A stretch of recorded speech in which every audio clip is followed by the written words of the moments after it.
Alam mo ba kung hanggang saan lang ang pwedeng ariin na lupa ng isang corporation sa Pilipinas? Marami ang nagkakamali dito kaya dapat malinaw.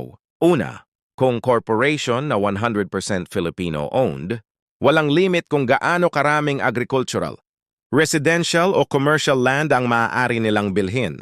Ang limit lang ay kung kaya ba nilang gamitin o i-develop ayon sa batas tulad ng zoning, DAR rules at local ordinances. Pangalawa, kung corporation na may foreign ownership, dito papasok ang restriction.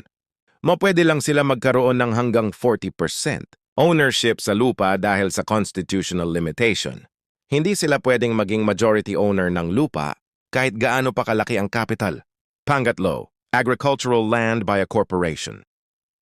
Ito ang kadalasang nakakalimutan. O may 5 hectare limit per individual pero corporation?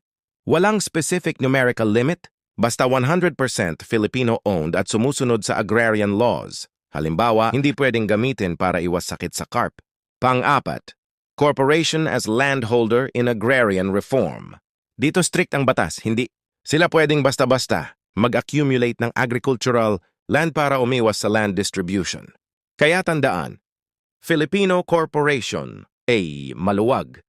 Foreign-owned corporation, dap 40% lang. Agricultural land, at may special restrictions pero walang fixed hectare limit kapag Filipino corporation. Kung gusto mong i-maximize ang lupa ng corporation mo, siguraduhin mong tama ang dokumento, survey, zoning, at compliance, nandito ang GC Land. Surveying kasama ang iyong attorney-engineer para gabayan ka. At syempre, uy, huwag ka nga alis ha!